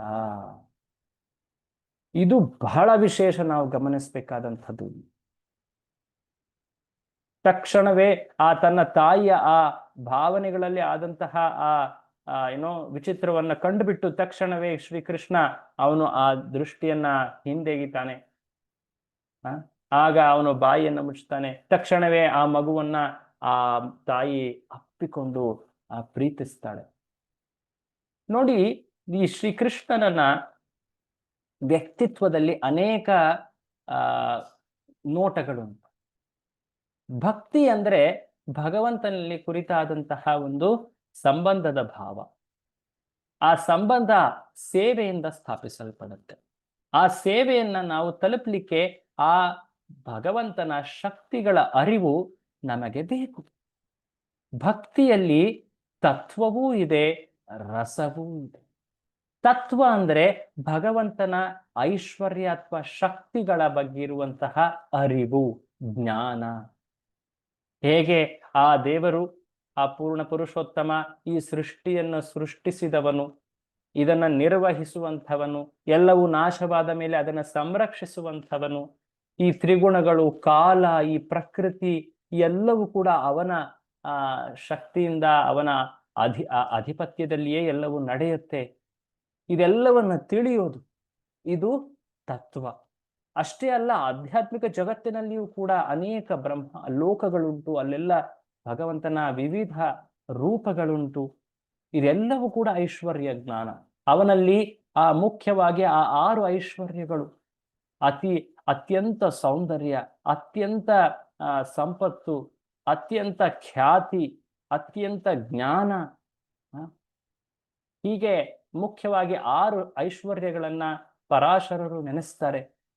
ಸೊ ಇವೆಲ್ಲವುಗಳ ಜ್ಞಾನ ಅದು ತತ್ವದಲ್ಲಿ ತಿಳಿಯುತ್ತದೆ. ಆನಂತರ ರಸ ಅಂದ್ರೆ ಆ ದೇವರ ಜೊತೆ ಇರುವಂತಹ, ಭಗವಂತನ ಜೊತೆ ಇರುವಂತಹ ಸೇವೆಯ ಸಂಬಂಧ. ಹೇಗೆ ಆ ಹನುಮ ರಾಮನಲ್ಲಿ ಒಬ್ಬ ಸೇವೆಯ ಸಂಬಂಧ, ಅವನು ಯಾವಾಗ್ಲೂ ಕೂಡ ಆ ರಾಮನನ್ನ ಪ್ರಭು ಅಂತ ಕಂಡ. ಅದೇ ರೀತಿ ಅರ್ಜುನ ಆ ಭಗವಂತನನ್ನ ತನ್ನ ಮಿತ್ರನಂತೆ ಕಂಡ. ಅದೇ ದೇವಕಿ ಅಥವಾ ಯಶೋದೆ ಆ ಭಗವಂತನನ್ನ ತಮ್ಮ ಮಗುವಿನಂತೆ ಕಂಡರು. ಅದೇ ಭಗವಂತನನ್ನ ಗೋಪಿಯರು, ರಾಧಾರಾಣಿ ಅಂತ ಇನ್ನಿತರ ಗೋಪಿಯರು ತಮ್ಮ ಪ್ರಿಯತಮನಂತೆ ಕಂಡರು. ಇದೆಲ್ಲವೂ ಕೂಡ ರಸ ಅಂತ ಪರಿಗಣಿಸಲಾಗುತ್ತೆ. ಇದಕ್ಕೆ ಮಾಧುರ್ಯ ಅಂತ. ಸೊ ಭಗವಂತನಲ್ಲಿ ಐಶ್ವರ್ಯವೂ ಉಂಟು, ಮಾಧುರ್ಯವೂ ಉಂಟು. ಕೆಲವೊಮ್ಮೆ ಭಗವಂತನ ಐಶ್ವರ್ಯ ಅದು ಪ್ರಕಟವಾದಾಗ ಕೆಲವೊಮ್ಮೆ ಮಾಧುರ್ಯ ಅದು ಪರಾಭವವಾದಂತೆ ಕಾಣುತ್ತೆ. ಉದಾಹರಣೆಗೆ ಭಗವದ್ಗೀತೆಯನ್ನ ಹೇಳುವಾಗ ಕೃಷ್ಣ ವಿಶ್ವರೂಪವನ್ನ ತೋರಿಸಿದಾಗ ಅರ್ಜುನ ಹೆದರಿ ಬಿಡ್ತಾನೆ. ಅಯ್ಯೋ, ನಾನು ಸ್ನೇಹಿತನಿಂದ ಪರಿಗಣಿಸಿದಂತಹ ಈ ವ್ಯಕ್ತಿ, ಇವನು ಪೂರ್ತಿ ಸೃಷ್ಟಿಯ ನಿರ್ವಾಹಕ, ಎಲ್ಲವೂ ಕೂಡ ಇವನಲ್ಲಿಯೇ ಇದೆ, ಎಲ್ಲವನ್ನು ಮೀರಿದವನು ಇವನು. ಹೀಗೆ ಆ ರೂಪವನ್ನ ಕಂಡುಬಿಟ್ಟು ಅರ್ಜುನ ಹೆದರ್ತಾನೆ. ತನ್ನ ಮೈತ್ರಿಯ ಭಾವ ಅಥವಾ ಆ ಮಾಧುರ್ಯ ಅಥವಾ ರಸ ಅಲ್ಲಿ ಪರಾಭವವಾಗ್ತದೆ. ನಂತರ ಕೃಷ್ಣ ರೂಪವನ್ನ ಹಿಂತೆಗೆದ ಮೇಲೆ ಮತ್ತೆ ಅರ್ಜುನ ಆ ಕೃಷ್ಣನನ್ನ ಮಿತ್ರ ಭಾವದಲ್ಲಿ ನೋಡ್ತಾನೆ. ಅದೇ ಶ್ರೀ ಕೃಷ್ಣ ದೇವಕಿಗೆ ಆ ಕಾರಾಗೃಹದಲ್ಲಿ ಕಂಡಾಗ 4 ಭುಜದ ರೂಪವನ್ನ ತೋರಿಸಿದಾಗ ಆ ದೇವಕಿಯು ಕೂಡ, ನೀನು ಪೂರ್ಣ ಪುರುಷೋತ್ತಮ, ನೀನು ನನ್ನ ಮಗನಾಗಿ ಪ್ರಕಟನಾಗಿದ್ದೆ, ಆದರೆ ನಿನ್ನ ಶಕ್ತಿಗಳೆಷ್ಟು, ನಿನ್ನ ಐಶ್ವರ್ಯವೆಷ್ಟು ಅಂತ ಅವಳು ನೆನೆಸ್ತಾಳೆ. ಅದಾದ ಮೇಲೆ ಅವಳು ತನ್ನ ಸೇವಾ ಸಂಬಂಧವಾದಂತಹ ವಾತ್ಸಲ್ಯವನ್ನು ಕೂಡ ತೋರಿಸ್ತಾಳೆ. ಸೊ ಆ ವೃಂದಾವನದ ಹೊರಗಿರುವಂತಹ ಭಕ್ತರಲ್ಲಿ ಐಶ್ವರ್ಯ ಜ್ಞಾನವೂ ಉಂಟು, ಮಾಧುರ್ಯವೂ ಉಂಟು. ಆದರೆ ವೃಂದಾವನದ ಭಕ್ತರಲ್ಲಿ ಮಾಧುರ್ಯ ಅದು ಎಷ್ಟು ಪ್ರಧಾನವಾಗಿದೆ, ಎಷ್ಟು ತುಂಬಿದೆ ಅಂದ್ರೆ ಕೆಲವೊಮ್ಮೆ ಐಶ್ವರ್ಯದ ಆಚ್ಛಾದನೆ ಆಗುತ್ತೆ, ಐಶ್ವರ್ಯ ಮುಳುಗಿ ಹೋಗಿಬಿಡುತ್ತೆ. ಮಾಧುರ್ಯ ಅದು ಯಾವಾಗ್ಲೂ ಪ್ರಧಾನ, ಮಾಧುರ್ಯವೇ ಗೆಲುವಾಗುತ್ತೆ. ಅದಕ್ಕೆ ಉದಾಹರಣೆ ಇಲ್ಲೇ ಇದೆ ನೋಡಿ. ಯಶೋದೆಗೆ ಕೃಷ್ಣ ತನ್ನ ಬಾಯಿಯಲ್ಲಿ ಪೂರ್ತಿ ಬ್ರಹ್ಮಾಂಡವನ್ನ ತೋರಿಸಿದಾಗ ಕೂಡ ಯಶೋದೆ ತನ್ನ ಮಗನನ್ನ ಪೂರ್ಣ ಪುರುಷೋತ್ತಮ ಅಂತ ಪರಿಗಣಿಸ್ಲಿಲ್ಲ. ಆ ವಿಷ್ಣುವನ್ನೇ ಬೇಡಿದ್ಲು, ನನ್ನ ಮಗನನ್ನ ರಕ್ಷಿಸು ಅಂತ. ಆದ್ರೆ ಆ ಮಗನನ್ನ, ಆ ಕೃಷ್ಣನನ್ನ ತನ್ನ ಮಗನಂತೆಯೇ ಸದಾ ಪರಿಗಣಿಸ್ತಾ ಇದ್ಲು. ಅವಳ ಪ್ರೇಮ ಪ್ರೀತಿ ಎಷ್ಟು ಗಾಢವಾಗಿತ್ತಂದ್ರೆ ಯಾವುದೇ ರೀತಿಯ ಭಗವಂತನ ಶಕ್ತಿಗಳ ಅರಿವು ಅವಳ ಸೇವಾ ಸಂಬಂಧದಲ್ಲಿ ತೊಡಕಾಗಲಿಲ್ಲ. ಇದು ವೃಂದಾವನದ ಭಕ್ತರ ಪ್ರೇಮದ ಅತಿ ಉತ್ಕೃಷ್ಟತೆ. ಇದನ್ನ ಶ್ರೀ ಚೈತನ್ಯ ಮಹಾಪ್ರಭು ಅನೇಕ ರೂಪಗಳಲ್ಲಿ ವರ್ಣಿಸ್ತಾರೆ. ನಮ್ಮ ಚೈತನ್ಯ ಮಹಾಪ್ರಭುಗಳ ತತ್ವದಲ್ಲಿ ವೃಂದಾವನದ ಭಕ್ತರನ್ನ ಅತ್ಯಂತ ಉತ್ತಮ ಭಕ್ತರು ಅಂತ ಪರಿಗಣಿಸಿದ್ದಾರೆ. ಈ ಕಾರಣಕ್ಕೋಸ್ಕರ ನೋಡಿ, ಕೆಲವೊಮ್ಮೆ ಸಾಮಾನ್ಯ ಉದಾಹರಣೆ ಹೇಳೋದಾದ್ರೆ, ಒಬ್ಬ ವ್ಯಕ್ತಿನ ನಾವು ಪ್ರೀತಿಸ್ತೀವಿ. ನಮ್ಮ ದೈನಂದಿನ ಜೀವನದಲ್ಲಿ ಒಬ್ಬ ವ್ಯಕ್ತಿಯನ್ನ ನಾವು ಪ್ರೀತಿಸ್ತಾ ಇರ್ತೀವಿ. ಆ ವ್ಯಕ್ತಿಯಲ್ಲಿ ಅನೇಕ ಶಕ್ತಿಗಳಿರುತ್ತೆ, ಅವನಲ್ಲಿ ಸಂಪತ್ತಿರುತ್ತೆ, ಅವನಲ್ಲಿ ಸೌಂದರ್ಯವಿರುತ್ತೆ, ಅದೆಲ್ಲವೂ ಇರುತ್ತೆ. ಕೇವಲ ಅವನ ಶಕ್ತಿಗಳಿಗೋಸ್ಕರ ನಾವು ಪ್ರೀತಿಸಿದರೆ ಆಗ ಆ ವ್ಯಕ್ತಿ ಅವನು ನಮ್ಮನ್ನ ತನ್ನ ನಿಜ ಮಿತ್ರರು ಅಥವಾ ಪ್ರಿಯರು ಅಂತ ಪರಿಗಣಿಸೋದಿಲ್ಲ. ಆದರೆ ಅವನ ಶಕ್ತಿಗಳನ್ನ ಬಿಟ್ಟು ಆ ವ್ಯಕ್ತಿಯ ವ್ಯಕ್ತಿತ್ವವನ್ನೇ ನಾವು ಪ್ರೀತಿಸೋದು. ಅದು ನಮ್ಮ ಈ ವೃಂದಾವನದ ಭಕ್ತರ ಭಕ್ತಿ. ಶ್ರೀಕೃಷ್ಣ ಅವನು ಪೂರ್ಣ ಪುರುಷೋತ್ತಮನೋ ಪೂರ್ಣ ಪುರುಷೋತ್ತಮನಲ್ಲವೋ ಅದರ ಪರಿವೆ ನಮಗಿಲ್ಲ. ಶ್ರೀಕೃಷ್ಣ ಅವನು ನನ್ನ ಮಗ, ಅವನು ನನ್ನ ಪ್ರಿಯ, ಅವನು ನನ್ನ ಮಿತ್ರ ಅಷ್ಟೇ. ಅವನಷ್ಟು ಅತಿ ಸುಂದರವಾದಂತಹ, ಅತಿ ಮನಮೋಹಕನಾದಂತಹ, ಅತಿ ಪ್ರೇಮಮಯನಾದಂತಹ ಮಗು ಅಥವಾ ಮಿತ್ರ ಅಥವಾ ಪ್ರಿಯ ಬೇರೆ ಇಲ್ಲ. ನನ್ನ ಜೀವನವೇ ಅವನಿಗೆ ಸಮರ್ಪಣೆ. ಅವನು ದೇವರೋ ಅಲ್ಲವೋ ಅದರ ಪರಿವೆಯೇ ನಮಗೆ ಬೇಡ. ಈ ರೀತಿಯಾಗಿ ಆಲೋಚನೆ ಮಾಡುವವರು ವೃಂದಾವನದ ಭಕ್ತರು. ಈ ಭಕ್ತಿಯನ್ನ ನಾವು ಅನುಕರಣೆ ಮಾಡಲಿಕ್ಕೂ ಕೂಡ ಸಾಧ್ಯ ಇಲ್ಲ. ಅದರ ಅನುಕರಣೆ ಅಥವಾ ನಕಲು ಮಾಡ್ಲಿಕ್ಕೆ ಹೋದ್ರೆ ನಾವು ಭೌತಿಕ ಸ್ತರಕ್ಕೆ ಬಂದ್ಬಿಡ್ತೇವೆ. ಸಾಧಕರು ಐಶ್ವರ್ಯ ಜ್ಞಾನವನ್ನ ತಿಳಿಬೇಕು, ಭಗವಂತನ ಆ ತತ್ವವನ್ನ ತಿಳಿಬೇಕು, ಜೊತೆಗೆ ಭಗವಂತನ ಈ ಲೀಲೆಗಳನ್ನ ಶ್ರವಣವನ್ನು ಮಾಡಬೇಕು. ಚೈತನ್ಯ ಮಹಾಪ್ರಭುಗಳು ಈ ರೀತಿಯಾಗಿ ಭಕ್ತಿಯ ಅನುಶೀಲನೆಯನ್ನ ಉಪದೇಶಿಸಿದ್ದಾರೆ. ಸೊ ಈ ಕಾರ್ಯಕ್ರಮ, ಇದರ ಉದ್ದೇಶ ಭಗವಂತನ ಆ ಸುಂದರವಾದಂತಹ ಮಾಧುರ್ಯದ ಬಗ್ಗೆ ಅರಿವನ್ನ ಮೂಡಿಸಿಕೊಳ್ಳುವಂತಹ ಒಂದು ಪ್ರಯತ್ನ ಮಾತ್ರ. ಭಗವಂತನ ಕುರಿತಾದ ತತ್ವವನ್ನ ಭಗವದ್ಗೀತೆಯಲ್ಲಿ ಕಾಣ್ತೇವೆ. ಅವನ ಕುರಿತಾದಂತಹ ತತ್ವಗಳನ್ನ ಭಾಗವತದ ಇನ್ನಿತರ ಸ್ಕಂದಗಳಲ್ಲಿ ಕಾಣ್ತೇವೆ. ಮೊದಲನೆಯ ಸ್ಕಂದದಿಂದ 9ನೇ ಸ್ಕಂದ, ಇನ್ನಿತರ ಸ್ಕಂದಗಳಲ್ಲೆಲ್ಲ ಕಾಣ್ತೇವೆ. ಆದರೆ ವಿಶೇಷವಾಗಿ ಭಗವಂತನ ಮಾಧುರ್ಯವನ್ನ ನಾವು ಈ 10ನೇ ಸ್ಕಂದದಲ್ಲಿ ಕಾಣ್ತೇವೆ. ಇದನ್ನ ಪ್ರತಿಯೊಬ್ಬರು ತಿಳಿದುಕೊಂಡಷ್ಟು ಭಗವಂತನಲ್ಲಿ ಅವರ ಪ್ರೇಮ, ಸೇವಾ ಭಾವ ಹೆಚ್ಚು ಹೆಚ್ಚು ಶುದ್ಧವಾಗಿ ಉತ್ಕೃಷ್ಟವಾಗಿ ಬೆಳೆಯುತ್ತೆ. ಪ್ರಭುಪಾದರು ಇದಕ್ಕೋಸ್ಕರವೇ ಕೃಷ್ಣ ಪುಸ್ತಕವನ್ನ ಬರೆದಿದ್ದಾರೆ. ದಯವಿಟ್ಟು ಅದರ ಲಾಭವನ್ನ ಪಡೆಯಿರಿ. ಹೀಗೆ ಕೃಷ್ಣನನ್ನ ಅವಳು ಬಿಗಿದಪ್ಪಿಕೊಳ್ತಾಳೆ. ಓ ಕೃಷ್ಣ, ನನ್ನ ಪ್ರಿಯ ಮಗನೇ, ಯಾವಾಗ್ಲೂ ನೀನು ಸಂರಕ್ಷಿತನಾಗಿರು ಅಂತ. ಅಲ್ಲಿ ಶುಕಮುನಿಗಳು ತುಂಬಾ ವಿಶೇಷವಾದಂತಹ ಒಂದು ಶ್ಲೋಕ ಹೇಳ್ತಾರೆ. ಈ ಶ್ಲೋಕ ಪೂರ್ತಿ 10ನೇ ಸ್ಕಂದದಲ್ಲಿ ಅತಿ ವಿಶೇಷವಾದಂತಹ ಶ್ಲೋಕ. ಈ ಶ್ಲೋಕದಲ್ಲಿ ಏನು ಹೇಳಿದ್ದಾರೆ? ತ್ರಯ್ಯಾಚೋಪನಿಷದ್ಭಿಶ್ಚ ಸಾಂಖ್ಯ ಯೋಗೈಶ್ಚ ಸಾತ್ವತೈ ಉಪಗೀಯಮಾನ ಮಾಹಾತ್ಮ್ಯಂ ಹರಿಂ ಸಾಮಾನ್ಯತಾತ್ಮಜಂ. ವೇದಗಳು, ಉಪನಿಷತ್ತುಗಳು, ಎಲ್ಲ ಯೋಗ ಪದ್ಧತಿಗಳು, ಗ್ರಂಥಗಳು, ಇವೆಲ್ಲವುಗಳಲ್ಲಿ ಆ ಪೂರ್ಣ ಪುರುಷೋತ್ತಮನ ವರ್ಣನೆಯನ್ನ ಮಾಡಲಾಗಿದೆ. ವೇದಗಳು 4 ವೇದಗಳು, ಅದರಲ್ಲಿ ಮುಖ್ಯವಾಗಿ 3 ವೇದಗಳನ್ನ ನಾವು ಪರಿಗಣಿಸ್ತಾರೆ ಯಾವಾಗಲೂ. ಆ 3 ವೇದಗಳಾಗಿರಬಹುದು, ಅನೇಕ ಉಪನಿಷತ್ತುಗಳು, ಮುಖ್ಯವಾಗಿ 108 ಉಪನಿಷತ್ತುಗಳನ್ನ, ಅಥವಾ ಯೋಗಶಾಸ್ತ್ರಗಳು, ಸಾಂಖ್ಯ ಧರ್ಮಗಳ ಶಾಸ್ತ್ರಗಳು, ಆ ಧರ್ಮಗ್ರಂಥಗಳು, ಇವುಗಳೆಲ್ಲರಲ್ಲಿ ಪೂರ್ಣ ಪುರುಷೋತ್ತಮನ ಬಗ್ಗೆ ವರ್ಣನೆ ಮಾಡಲಾಗಿದೆ. ಉಪಗೀಯಮಾನ ಮಾಹಾತ್ಮ್ಯಂ. ಅಂತಹ ಪೂರ್ಣ ಪುರುಷೋತ್ತಮನನ್ನ ಈ ತಾಯಿ ತನ್ನ ಮಗ, ಸಾಮಾನ್ಯ ಮಗ ಅಂತ ಭಾವಿಸಿದ್ರು. ಇದು ಸಾಮಾನ್ಯ ಭೌತಿಕ ದೃಷ್ಟಿಯಿಂದ ಅಲ್ಲ, ಅವಳು ಆ ಪರಮ ಪುರುಷನ ಮೇಲಿರುವಂತಹ ಅವಳ ಪ್ರೀತಿಯ ಉತ್ಕೃಷ್ಟತೆ ಇದು. ಅದು ಎಷ್ಟು ಶುದ್ಧವಾಗಿತ್ತು, ಅದು ಎಷ್ಟು ಭಗವಂತನ ಸಂತುಷ್ಟಿಗೋಸ್ಕರ ಇತ್ತು ಅಂದ್ರೆ ಅವನನ್ನ ಸಾಮಾನ್ಯ ಮಗುವಿನಂತೆ ಅವಳು ಸದಾ ರಕ್ಷಿಸ್ತಾ ಇದ್ಲು, ಸದಾ ಆ ಮಗುವಿನ ಸೇವೆಯನ್ನ ಮಾಡ್ತಾ ಇದ್ಲು. ಭಗವಂತನ ಐಶ್ವರ್ಯವನ್ನ ಕಂಡಾಗ ಕೆಲವೊಮ್ಮೆ ನಮ್ಗೆ ಅನ್ಸುತ್ತೆ, ಅರೆ ಎಲ್ಲವೂ ಕೂಡ ಭಗವಂತನದೇ ಅಲ್ವಾ, ಅವನೇ ಎಲ್ಲರನ್ನ ರಕ್ಷಿಸ್ತಾನೆ ಅಂದ್ರೆ ನಾನು ಹೇಗೆ ಅವನನ್ನು ರಕ್ಷಿಸ್ಲಿ, ನನ್ನಲ್ಲಿ ಏನ್ ಶಕ್ತಿ ಇದೆ, ಈ ರೀತಿಯಾದಂತಹ ಭಾವನೆ ಬರುತ್ತೆ. ಆದರೆ ಇವಳ ಪ್ರೀತಿ ಹೇಗಿತ್ತು, ಅವನು ಪೂರ್ಣ ಪುರುಷೋತ್ತಮನಾಗಿರ್ಬೋದು, ಅದೆಲ್ಲ ಇರ್ಬೋದು, ಹೌದು, ಬಟ್ ಆದ್ರೆ ಅವನು ನನಗೆ ಮಗ, ಹಾಗಾಗಿ ನಾನು ಅವನನ್ನ ನನ್ನ ಮಗನಂತೆಯೇ ಕಾಣ್ತೀನಿ. ಈ ದೃಷ್ಟಿ ಈ ವೃಂದಾವನದ ಭಕ್ತರದು, ಅತಿ ವಿಶೇಷವಾಗಿ ಯಶೋದೆಯದು. ಈ ಯಶೋದೆಯ ಗುಣವನ್ನ ಇನ್ನಷ್ಟು ಸ್ಪಷ್ಟ ಮಾಡಲಿಕ್ಕೆ ಒಂದು ವಿಶೇಷವಾದ ಲೀಲೆಯನ್ನ ಶುಕಮುನಿಗಳು ಹೇಳ್ತಾರೆ. ಅತಿ ಪ್ರಸಿದ್ಧವಾದಂತಹ ಲೀಲೆ, ಯಶೋದೆಯ ಮಹಿಮೆಯನ್ನ ತೋರಿಸುವಂತಹ ಲೀಲೆ. ಯಾರಾದ್ರೂ ಊಹೆ ಮಾಡ್ತೀರಾ ಯಾವ ಲೀಲೆ ಇದು ಅಂತ? ಯಾರಾದ್ರೂ ಊಹೆ ಮಾಡ್ತೀರಾ ಯಾವ ಲೀಲೆ ಇದು ಅಂತ? ನಿಮ್ಗೆಲ್ಲ ನಾನು ಆ ರೈಟ್ಸ್ ಅನ್ನ ಕೊಡ್ತೇನೆ, ಬೇಕಿದ್ರೆ ಅನ್ಮ್ಯೂಟ್ ಮಾಡ್ಲಿಕ್ಕೆ.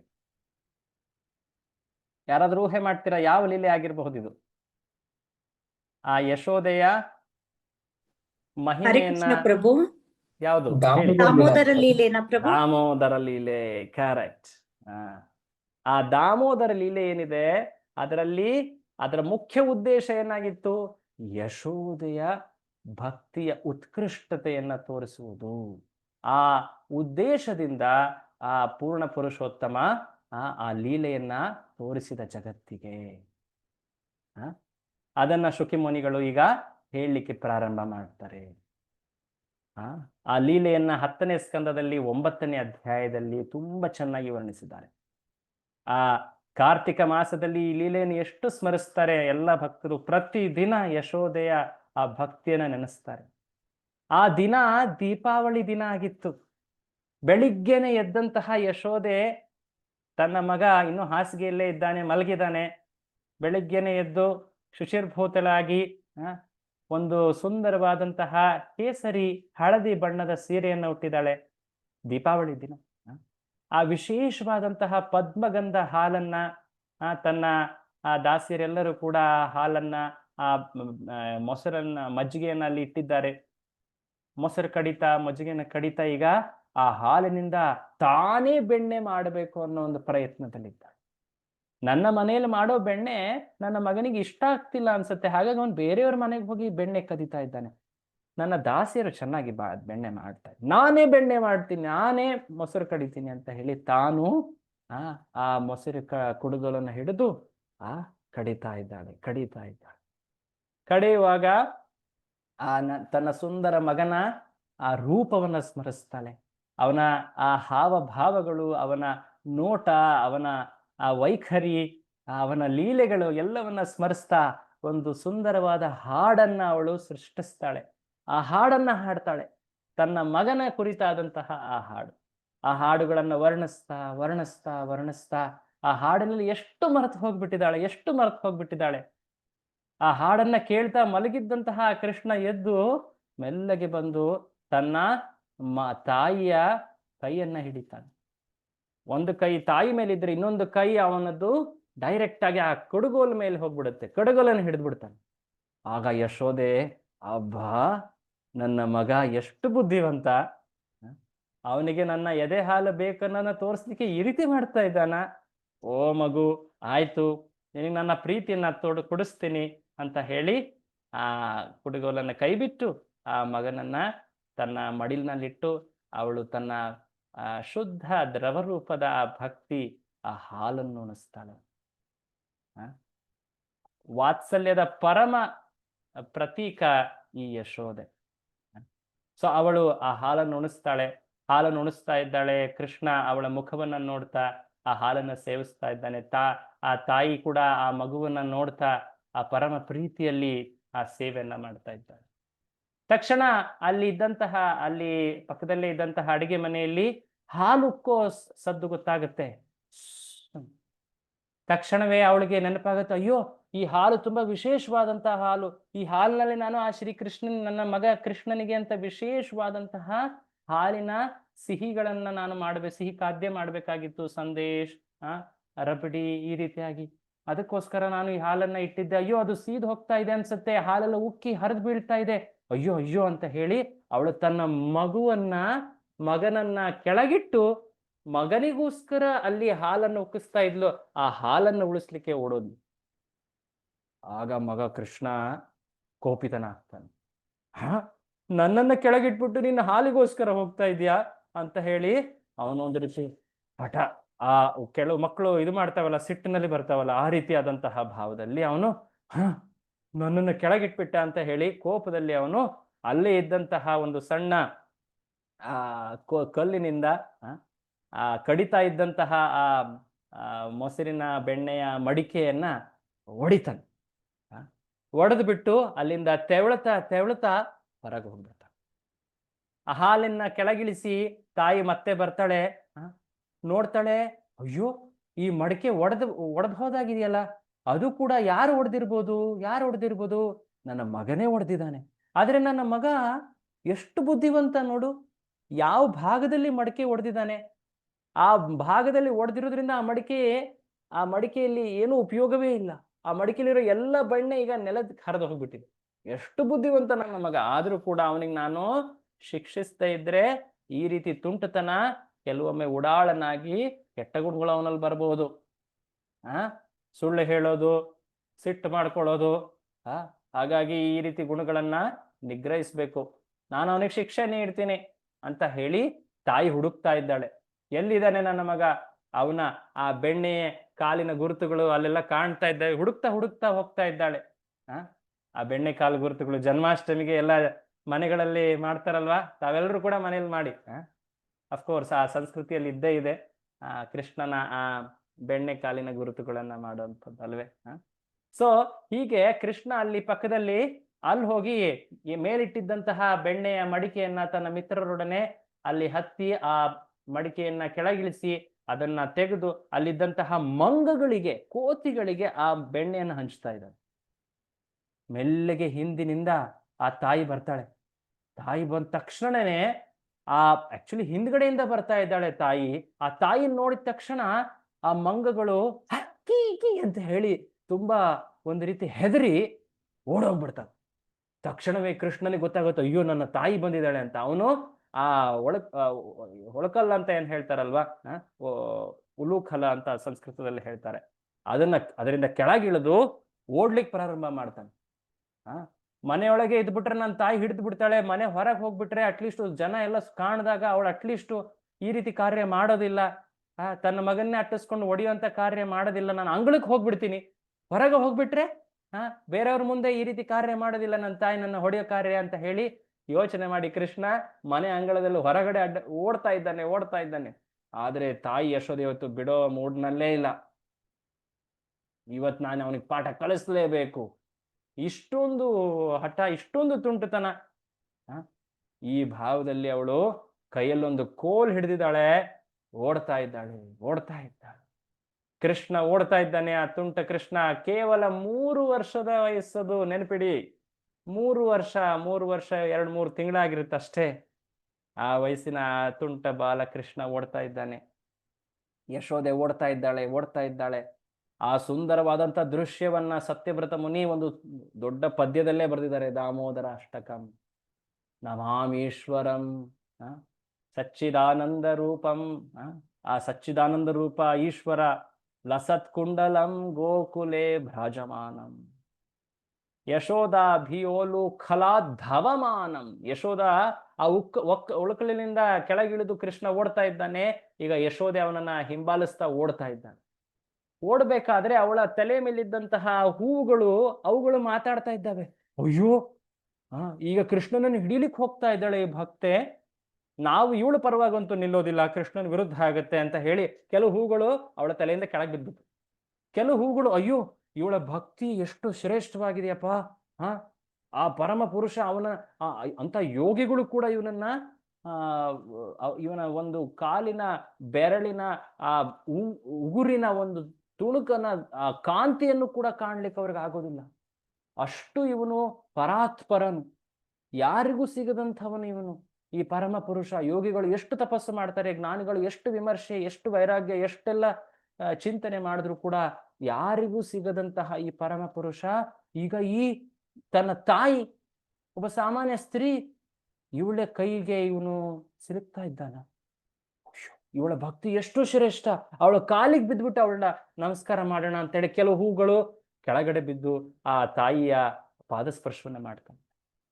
ಈ ರೀತಿಯಾಗಿ ಅನೇಕ ವರ್ಣನೆ ಇದೆ. ಈ ಲೀಲೆ ವರ್ಣನೆ ತುಂಬಾ ಇದೆ. ಸಂಕ್ಷೇಪವಾಗಿ ಹೇಳ್ಬೇಕಂದ್ರೆ ಆ ತಾಯಿ ಓಡ್ತಾ ಹೋಗ್ತಾ ಇದ್ದಾಳೆ.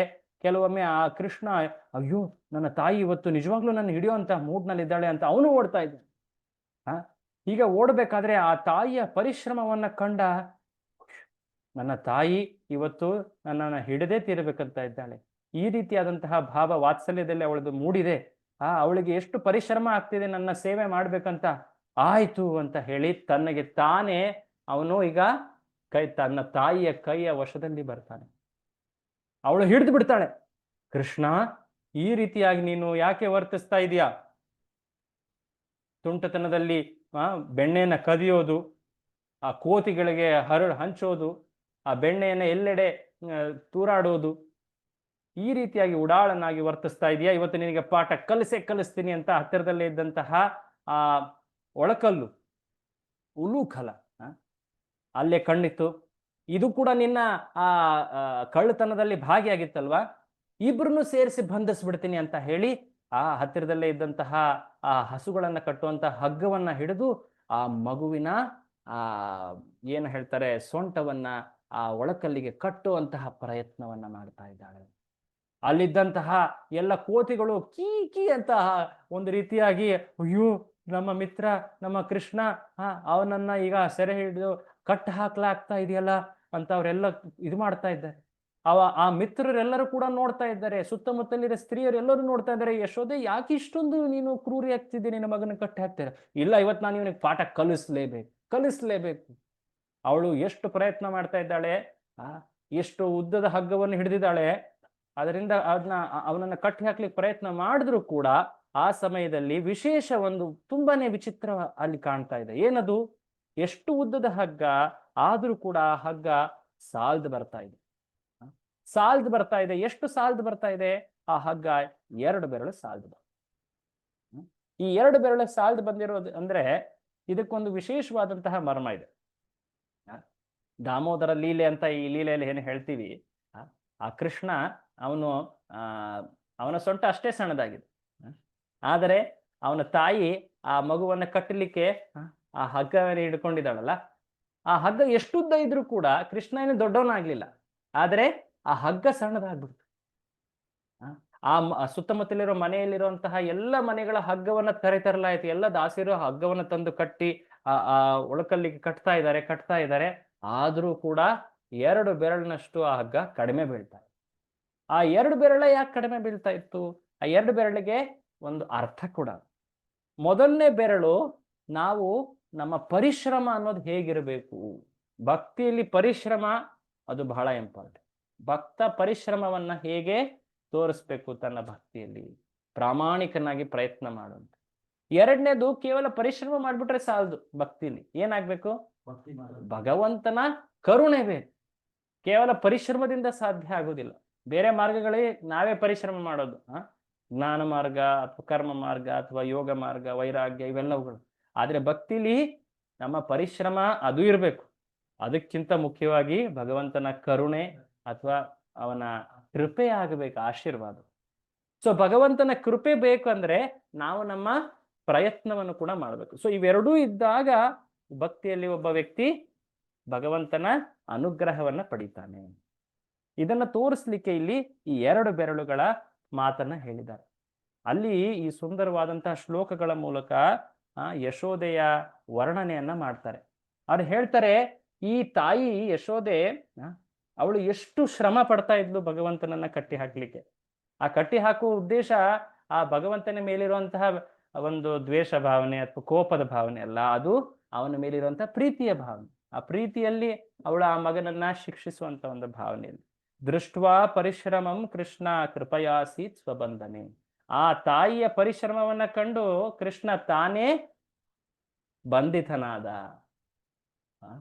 ತಾಯಿಯ ಪರಿಶ್ರಮ ಕಂಡು ಕೃಷ್ಣ ಆಯ್ತು, ಇಷ್ಟೊಂದು ಶ್ರಮ ಪಡ್ತಾ ಇದ್ದಾಳೆ ನನ್ನ ತಾಯಿ ಈ ಭಕ್ತೆ, ಇವಳ ಕೈಗೆ ನಾನು ವಶನಾಗ್ತೀನಿ. ಹಾಗೆ ಆ ಮುಂದೆ ಇನ್ನೊಂದು ಶ್ಲೋಕದಲ್ಲಿ ಹೇಳ್ತಾರೆ, ಈ ಭಗವಂತ ಯಾಕೆ ಈ ಲೀಲೆ ಯಾಕೆ ವಿಶೇಷ ಅಂದ್ರೆ ಇದರಲ್ಲಿ ಒಂದು ವಿಶೇಷವಾದ ಗುಣ ಕಾಣುತ್ತೆ. ನಮ್ಗೆಲ್ಲ ಗೊತ್ತು ಭಗವಂತ ಭಕ್ತವತ್ಸಲ ಅಂತ. ಭಕ್ತವತ್ಸಲ ಅಂದ್ರೆ ಏನು? ಭಗವಂತ ತನ್ನ ಭಕ್ತರನ್ನ ಪ್ರೀತಿಸ್ತಾನೆ. ಆದ್ರೆ ಕೃಷ್ಣ ಇದಕ್ಕಿಂತ ಒಂದು ಹಂತ ಮೇಲೆ. ಏನದು? ಅವನು ಭಕ್ತವತ್ಸಲ, ಬಟ್ ಅದಕ್ಕಿಂತ ಮಿಗಿಲಾಗಿ ಅವನು ಭಕ್ತ ವಶ್ಯ. ಅವನು ಭಕ್ತರ ವಶನಾಗ್ಬಿಡ್ತಾನೆ. ಭಕ್ತರ ಎಷ್ಟು ವಶನಾಗ್ತಾನೆ ಅಂದ್ರೆ ಅವರ ಕೈಗೊಂಬೆ ಆಗ್ಬಿಡ್ತಾನೆ. ಅವರ ಕೈಗೊಂಬೆ ಆಗ್ಬಿಡ್ತಾನೆ. ತನ್ನ ತಾಯಿಯ ಭಕ್ತಿಗೆ ಎಷ್ಟು ವಶನಾದ ಅಂದ್ರೆ ಅವಳ ಭಕ್ತಿಯಲ್ಲಿ ಅವನು ಬಂಧಿತನಾದ. ಸೊ ಇದನ್ನ ತೋರಿಸ್ಲಿಕ್ಕೆ ಈ ಲೀಲೆಗಳಲ್ಲಿ ಈ ವಿಶೇಷವಾಗಿ ದಾಮೋದರ ಲೀಲೆಯನ್ನ ವರ್ಣಿಸ್ತಾರೆ. ಸೊ ಹೀಗೆ ಆ ಭಗವಂತ ತನ್ನ ತಾಯಿಯ ಪರಿಶ್ರಮ, ಅವಳ ಸೇವಾ ಭಾವವನ್ನ ಕಂಡು ತಾನೇ ಬಂಧಿತನಾದ. 2 ಬೆರಳು ಕಡಿಮೆ ಆಗ್ತಾ ಇತ್ತಲ್ವಾ ಹಗ್ಗ, ಕೊನೆಗೆ ಆ ತಾಯಿಯ ಸೇವಾ ಭಾವ, ಅವಳ ಪರಿಶ್ರಮವನ್ನ ಕಂಡು ಎಷ್ಟು ಬೆಳಿಗ್ಗೆ ಅದು ಪ್ರಾರಂಭ ಮಾಡಿದ್ದು, ಸಂಜೆ ಆದ್ರೂ ಕೂಡ ಅವಳ ಹಗ್ಗಗಳನ್ನ ಜೋಡಿಸ್ತಾ ಇದ್ದಾಳೆ, ಕಟ್ತಾ ಇದ್ದಾಳೆ, ಪ್ರಯತ್ನ ಮಾಡ್ತಾ ಇದ್ದಾಳೆ.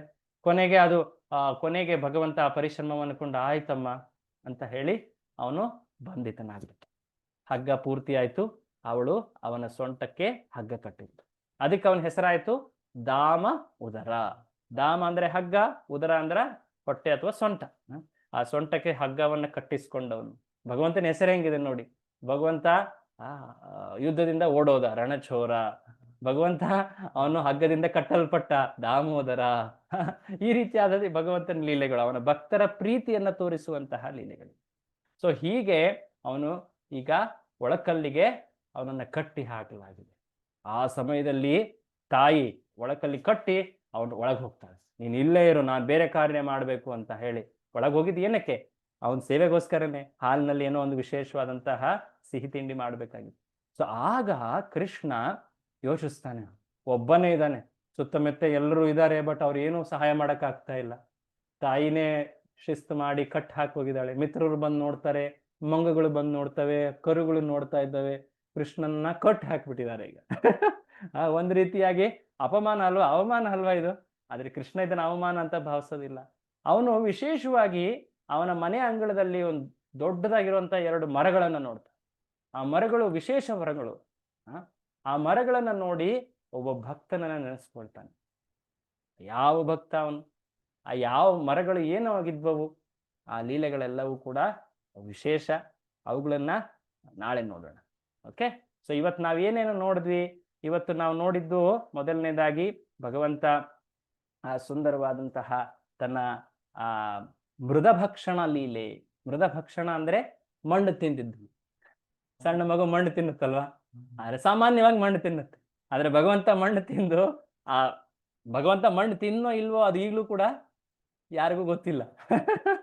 ಯಾಕಂದ್ರೆ ಆ ಕ್ವಶನಿಗೆ ಉತ್ತರ ಗೊತ್ತಾಗ್ಲಿಲ್ಲ.